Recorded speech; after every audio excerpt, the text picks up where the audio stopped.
Now then, buddy, it's Dan from homefz.com. So I got a question from Tommy Nutter on the Facebook page. Yeah, that is a class name, Tommy Nutter. Basically, it's a pretty massive long question, so I'll just try and word it down a little bit. But basically, the gist of it is he's asking how. That's a wood pigeon, so just ignore that coo noise. Right, he basically wants to know how long he should stick with an assistance pattern for.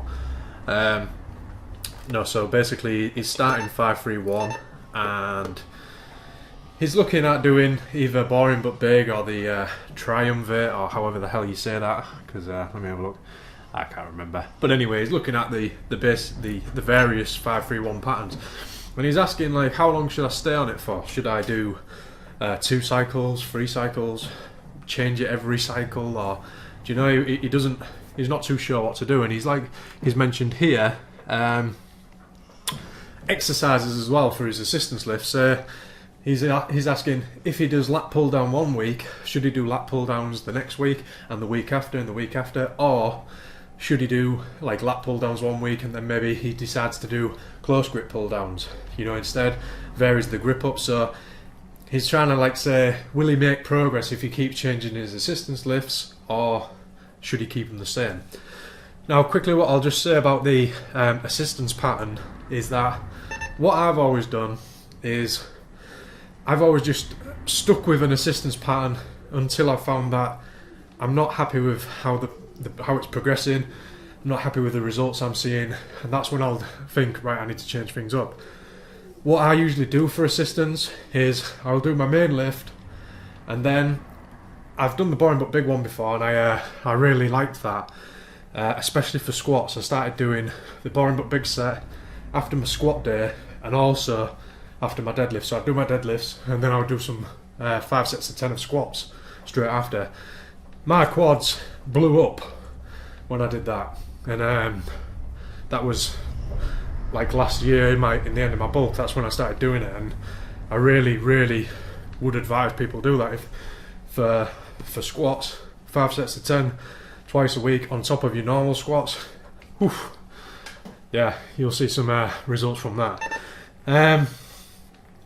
Mainly, like I say, in short, it comes down to sticking to a pattern and just keeping with it until you're not happy with the results. Don't expect to see results after 1, 2, 3 cycles. Just keep going with it.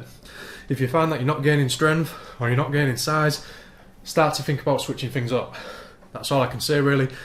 I've only ever done 2 proper programs, that being growth stimulus training, and Wendler 5-3-1.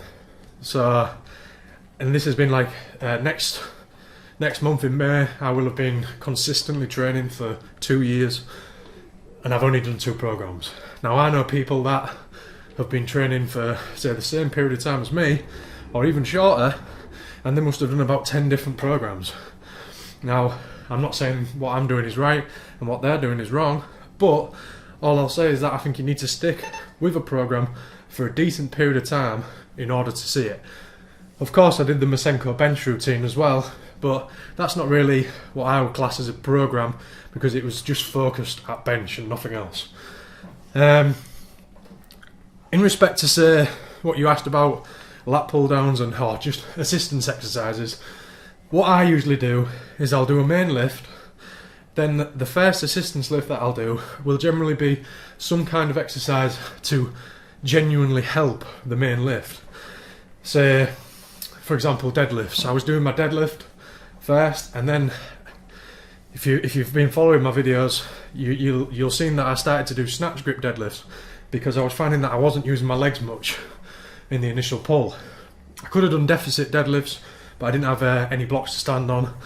So somebody told me to do snatch grips, mainly because you're holding your hands wide apart. You literally have to get down really low to keep your torso upright, to keep straight, otherwise you're bent over. So that was my main assistance work. Then after that, you can just add in some assistance exercises that you feel you need to do for bringing up a body part or somewhere where you want to improve. Say, for example, like me, you don't have any traps. you might do your main lift, your actual assistance lift. Then after that, you might think, right, I'm going to do some shrugs because I want to build my traps up. You see, and just things like that. Or you might think, I want to bench 2 times a week. So you do your deadlifts, blah blah blah, and then you think, right, I'm going to put a set of bench press in now because I want to introduce more volume to my week. As long as you're tracking what you're doing, say for example you said about lat pull downs, on week 1 you do wide grip lat pull downs.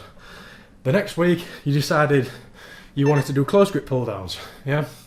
On week 3 you could then think, well, I'll go back to normal lat pull downs. And what you need to do is, as long as you're tracking your numbers, which I'm assuming you will be, you would look back at week 1 and think, I did 60 kilos for 10 reps, yeah?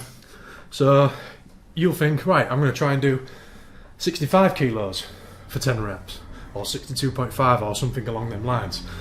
So that way, because you're tracking your numbers, you can actually keep a record of what you're doing. So you will be able to make progress. Now, if you're going to do, say, week 1, you'll do lat pull downs. Week 2, you do close grip pull downs. Week 3, you decided to do some seated rows instead. And then that's the end of that cycle. And then on the second cycle, you decide to do some lat pull downs again. Personally, I feel that you're not doing the exercise frequently enough to be able to make decent progress with it. Or you still probably will make progress, but you're not doing it optimally, in my opinion. So, but there you go, that's all I think to it. Stick with a routine for as long as you're happy with the results or the progression. Change it up when you feel like you're stalling. And your assistance work, main lift, genuine assistance lift for your main work, and then add in whatever you want, whatever you're trying to bring on. Either add another exercise in to bring up your main lift or work on other things. But that's it. Anyway, that's it. Thanks for watching. Please like, share it with your friends, subscribe if you're not already. If you've got a question for me, drop it below, email, Twitter, or on the Facebook page, and I'll try and get back to you. Cheers now.